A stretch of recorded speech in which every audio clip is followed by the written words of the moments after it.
Right, we are live once again. It is Sunday night. Vikings are looking good at halftime. And so is the Snowstorm looking pretty good at the moment, according to Dr. Tom Novak. Tom, go right to it. Yeah, it was Snowstorm's looking great, right on schedule. Now, of course, everybody wants to know the timing and the totals. We put a little tease out there just a few minutes ago that I'm going to be upping the snow totals over much of southern Minnesota and Wisconsin, including Minneapolis, St. Paul, Rochester.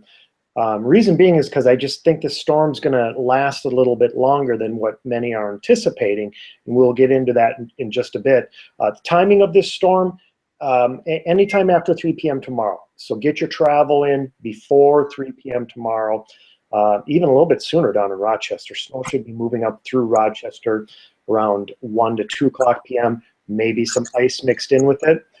And then it'll move straight up Highway 52 and I-35W into the Twin Cities at around 3 o'clock. And then, of course, into western Wisconsin, too. So a lot going on, Bill. I don't think there's any doubt now that this is going to be our largest snowstorm, certainly in the last, 8 to 10 months. I think we had a fairly decent one in the Northwest Metro last year that was maybe 9, 10 inches of snow. But this is even going to be a more widespread storm. I think the whole Metro is going to get in on 6, 7, 8 inches of snow, probably even more. And so I don't believe there'll be as tight of a gradient as what. Well, that gives us all a break. We don't have to explain all that crazy stuff, less headaches. Right. We always get into those headaches when you talk about the tight gradients, but this one looks like we're going to escape the tight gradient. Yeah. So, Tom, I want to ask you, so right now it's 9:15. Are you working with, is there more information that comes out in the next hour, or do you feel like you got pretty good information as we speak? Well, Bill, the latest 00 Zulu models, which is 7 p.m., are coming down right now. And okay. In fact, I was just able to take a peek at them in the last half hour. That's why we sent out that little nugget, little tease, about upping the total, because the NAM computer model is coming on strong now. Granted, I think it might be even a little bit too strong because it's showing about. Yep.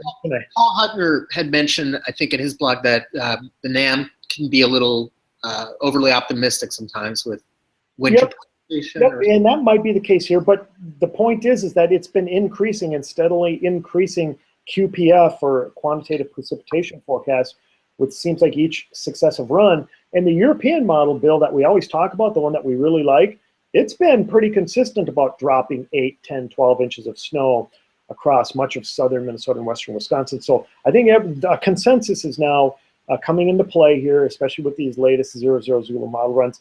You know, Tom, one of these days, I just wish when you mentioned the European model, I wouldn't think of Tiger Woods' wife, ex-wife. Whenever you say European model, that's what comes to mind. Anyway, let's get back to this. Sorry. This is why you're on here, Bill, is to give us those little nuggets. So humor relief, right. Right, yeah. So thanks. No dog to mess me up like last night. So right, yeah. So let's just get into it, Bill. Here's the infrared satellite loop. Not very difficult to figure out where the pinwheeling monster storm system is located.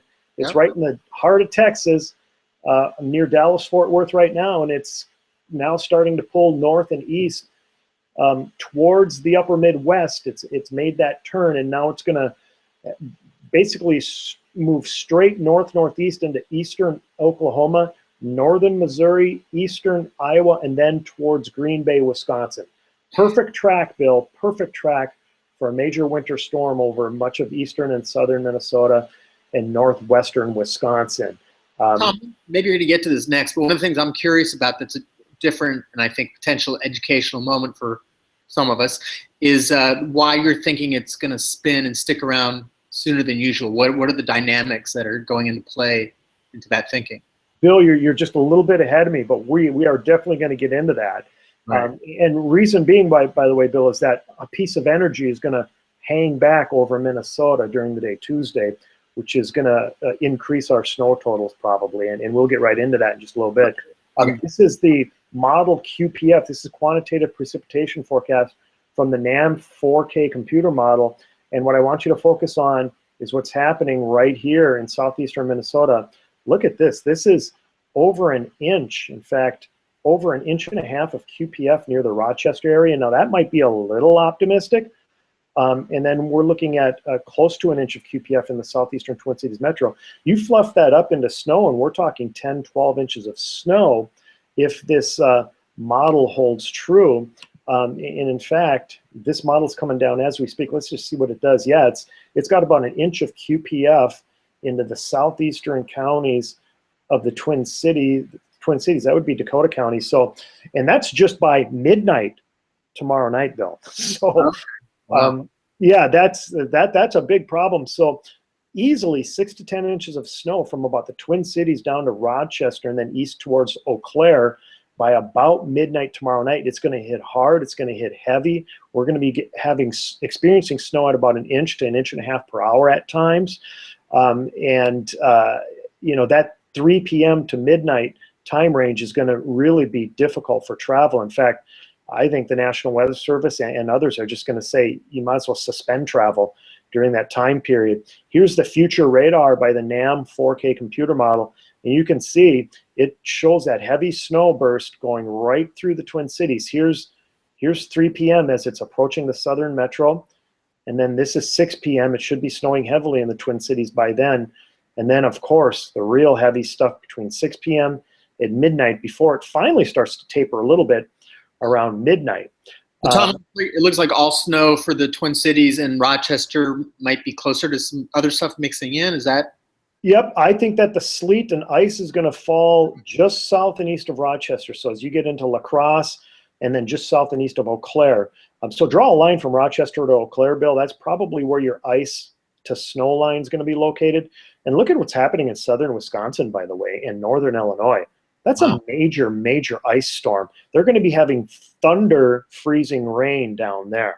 So if you're traveling on I-94 southeast of the Twin Cities, just forget it after noon tomorrow, because it's going to be almost near impossible travel down to Chicago and Madison and Milwaukee, even down to Des Moines. So this storm system really means business. And of course, we're going to be on the snow side of things. Now, Bill, we were talking about that piece of energy that's going to kind of hang back over Minnesota. I had a little bit of a fear that this would be the case. And let's just update this model. This is the 500 millibar vorticity. This is a new map that we haven't shown very often, Bill, but this shows energy in the atmosphere. We look for twists and energies in the atmosphere, and that's what you're seeing down here in Missouri tomorrow afternoon. That's what's going to be responsible for our snow tomorrow afternoon and evening. Watch what happens to that twist of energy, that vorticity max. It moves straight north into Wisconsin. Of course, that's why we're going to get the heavy snow, because we're on the northwest side of that vort max. Now, how is that? Is that the same thing as the low pressure track, or is that something a little very similar? Yeah, often where you see that vorticity max passing, you're going to get a low pressure center somewhere nearby. So yeah, that's a good way to look at it, Bill, especially if the storm is stacked. But what I want you to focus on is— now you're making me think of the European model again when you use that one. Anyway. Oh, Bill, what would we do without you, William? I don't know. Now focus on what's happening in southern Minnesota. Okay, now this is tomorrow, late tomorrow night, early Tuesday morning. But watch what happens during the day Tuesday. You see how that vort max over southern Minnesota increases in intensity? Yeah. That tells me that this storm system is going to hang around, and it's going to continue to dump light to moderate snows over central and portions of southern Minnesota and northern Wisconsin throughout the day Tuesday. Hence the reason why I'm thinking that our snow totals are going to need to be increased. In fact, let's look at the QPF from the NAM computer model now. And I'm almost worried to take a look at this. But this is by midnight tomorrow night. It's showing the same thing that the NAM 4K showed, which was 1.5 inches of QPF near Rochester.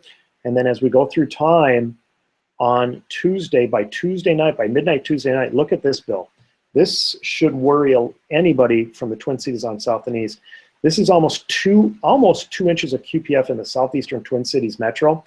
Again, I think this is a little optimistic, but the story is out there. This is what the book is being written by the computer models, that at least over 1 inch of QPF can be expected in the Twin Cities, the way it appears.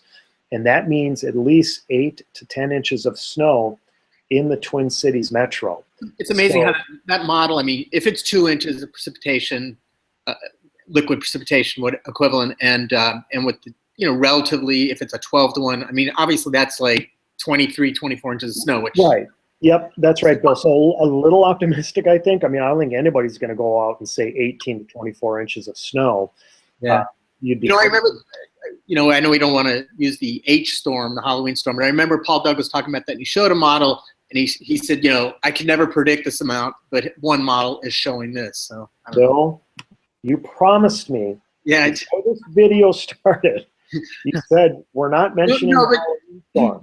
That not so much to do with the track, but the idea that I did not say. I want everybody to understand. I did not say the Halloween storm. I know. Okay, I'm not predicting 30 inches of snow here. Yeah. Bill is, okay, not me. No, I'm just the idea of what a model shows. Sorry, bad timing. Right.